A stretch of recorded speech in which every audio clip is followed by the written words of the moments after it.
Hola, ¿cómo estás? Hoy quiero hablarte del autocontrol.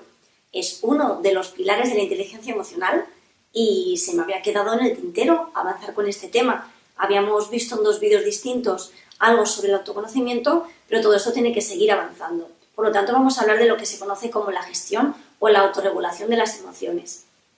Lo hemos malinterpretado o se ha explicado mal muchas veces y hemos llegado a la conclusión de que la regulación de las emociones significa represión, significa fingir, significa controlar hasta un extremo en el que uno no sea consciente realmente de sus emociones. Y no tiene nada que ver.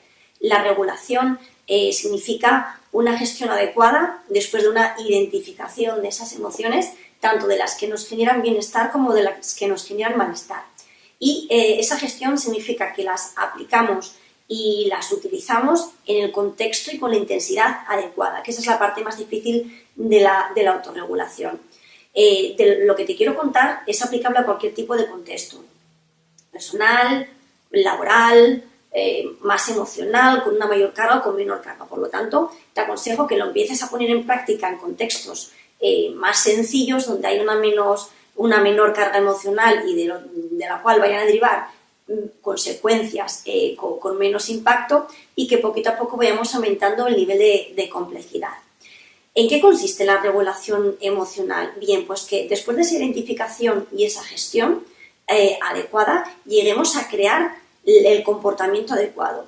Las emociones son el reflejo de lo que pensamos, pero nadie sabe lo que pensamos realmente. Por lo tanto, lo que tenemos que manejar previamente son nuestros pensamientos, que al final acaban generando en nosotros unas sensaciones y emociones fisiológicas que dan como resultado un comportamiento X. Por lo tanto, vamos a empezar imaginando una situación en la que nos sintamos mal, que nos haga sentirnos mal. Puede ser una entrevista de trabajo o puede ser una negociación con un amigo o incluso una discusión con un familiar o alguien muy cercano. Piensa aquello que te cueste mucho trabajo gestionar.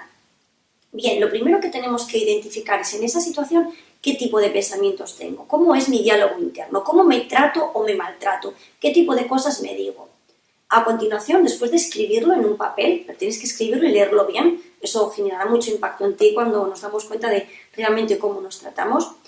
Tienes que pensar cómo son las sensaciones o qué tipo de sensaciones y emociones te genera esos pensamientos que tienes respecto a ti, esas palabras que utilizas para hablarte, cómo te hacen sentirte. Porque de esas emociones acaba derivando un tipo de comportamiento. Por ejemplo, si voy a ir a una entrevista de trabajo y pienso, qué mal lo voy a hacer, me va a salir mal, no sirvo para nada, la emoción que sentiré será nervios, inseguridad, cansancio, ganas de irme, y me sentaré frente al entrevistador o llegaré a la reunión y por lo tanto le transmitiré eso mismo que estoy pensando. Tengo ganas de irme, no sirvo para nada. Todo esto piénsalo y llévalo al contexto que a ti te apetezca. Bien, hasta ahí todavía estamos un poquito en la parte del autoconocimiento. Tenemos que llegar a la parte del autocontrol. ¿Qué quiero que hagas ahora? Quiero que hagas una cosa que se llama pensamiento alternativo.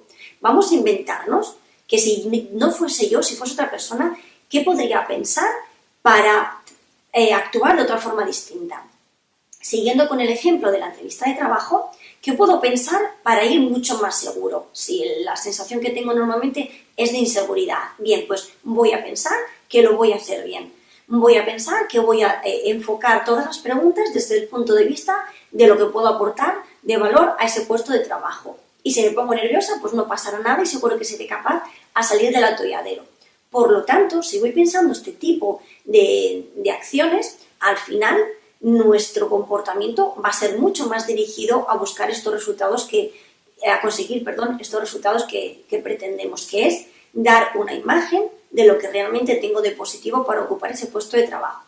Como te decía, esto sirve tanto para una discusión, para una negociación, para presentarte a alguien a quien no conoces y te pones nervioso porque eres tímido. Llévalo al campo al que quieras, pero siempre empezando por qué tipos de pensamientos tengo, escríbelos, léelos, qué tipo de sensaciones me genera y al final qué cascada de conductas, qué comportamientos acabo teniendo en esa situación que me es desagradable. Paramos, dejamos el autoconocimiento ahí y empezamos a inventar, a idear qué tipo de situaciones quiero crear a través de nuevos pensamientos que al final acabarán generando nuevas emociones para finalmente tener unas conductas más adecuadas respecto al objetivo que planteo. Este es un ejercicio de autocontrol muy sencillo en el sentido de comprenderlo, pero un poquito nos resulta bastante difícil a veces el ponerlo en práctica. Empieza poco a poco con pequeñas circunstancias que puedas tener en tu día a día y luego vete aumentando la complejidad. ¿Dónde radica parte del problema? En que cuando tú empieces a hacer esto, empezarás a cambiar.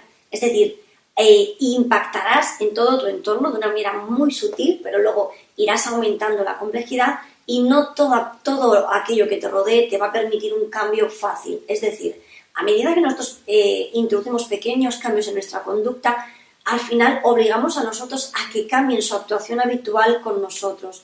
Por lo tanto, habrá gente que estará encantada con tus cambios, pero habrá gente que también te dirán que no les gusta o no estará muy por la labor de apoyarte en el cambio.